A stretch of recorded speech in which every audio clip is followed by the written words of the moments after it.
All right, guys, come with me to go check something out. I just came out. I'm doing night chores. I'm in our main barn and came out to feed Yusuf. And Shantz is sharing a pasture with him. And I have to separate them so that I'm really trying to get weight on her. So she has a little bit of a special diet. And also the thing with her, she's done this. So she wants to get into this adjacent pasture.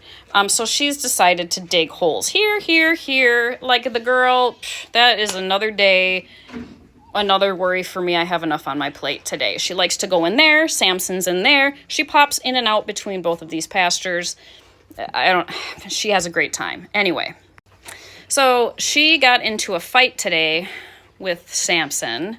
And I think she may be more injured than what I thought. I don't know. We're going to go take a peek. So, arguments, disagreements, conversations between dogs is inevitable. See, this is also very common. This digging, this is what Anatolians do. This is probably the number one complaint of Anatolians that I get is people don't like their digging. We had like 5 days in a row last week where it was 100+ degrees with the heat index. This is how they stay cool, by the way. So one of the things you have to deal with. Shantz usually gets up right away to come in, and she is not. Baby girl, what's wrong, honey? Now, Shantz is pretty new, so I'm not going to run up and maul her here because we've never dealt with an injury together before. Sweetie, I know she does have a puncture wound on her front leg. So we're going to check that out. She could just be really, really sore. Yeah, you got the brakes beat off of you today. Yeah, you kind of did. Yeah. It wasn't awful. Good girl. But it'll look scary to people. Oh, these flies. All right, sweetie. So what's going on? Are you sore? Yeah.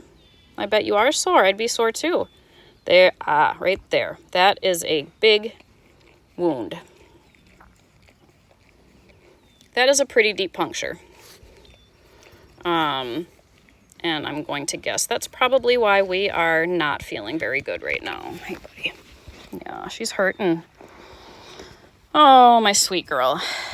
So why is this inevitable? Anytime you have more than one dog, disagreements are bound to happen. They're just like people.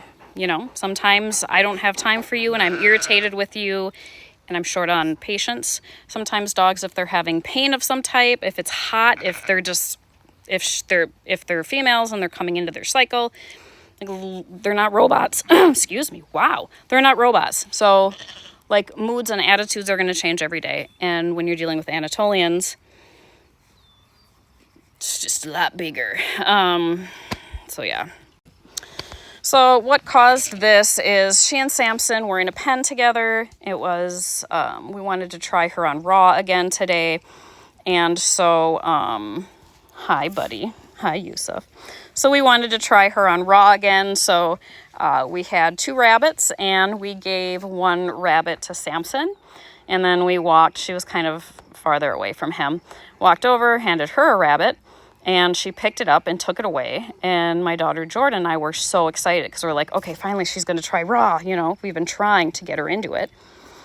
And she walked away pretty far from Sam, put it down, and then decided it would be a good idea to come over and try to take his rabbit away from him. Your girl's 80 pounds and Samson's 160. Why she thought that would be a good idea, I'm not sure. Samson is the most patient Anatolian on my farm. Only one other time have I seen him beat the brakes off somebody, and that was because she needed a lesson taught to her. She was being a spoiled brat, getting up in his face, and he took it, and finally he was like, we're not taking this anymore. They duked it out for probably 30 seconds, which feels like forever, but it's not. Pinned her, she submitted, that was it. Never happened again. And that's exactly what happened with this gal here. She thought it would be a good idea to take his food from him because it's inevitable to try to challenge things. It's part of pack mentality to test it out. He was very patient numerous times with her, told her stop, and she just kept pursuing him. She was the aggressor, and he finally was like, and we're done here. He pinned her down, and she submitted. As soon as he let go, she went at him again, and that time he was like, we're done here. Got one good bite right there, and now she is in pain. She's hurting.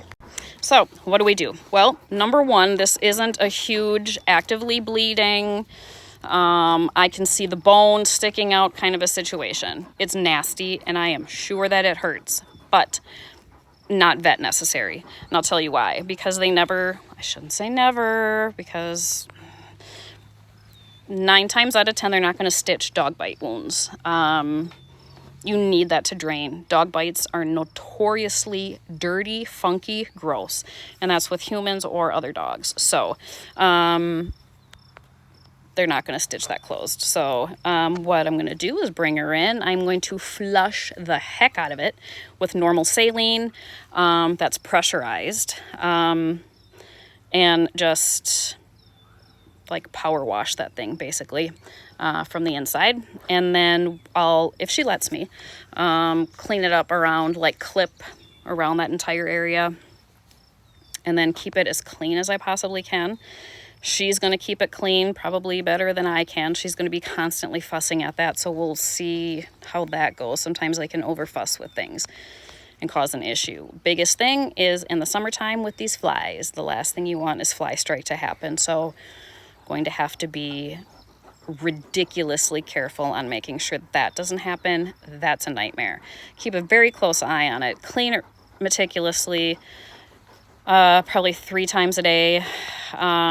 Keep an eye out for infection. She's going to be on pain meds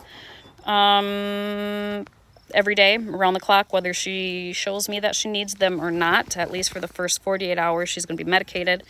And I'll medicate her first to let that kick in. About 45 minutes after I medicate her, I'll start fussing with it and flush it and clean it and do all the things with it.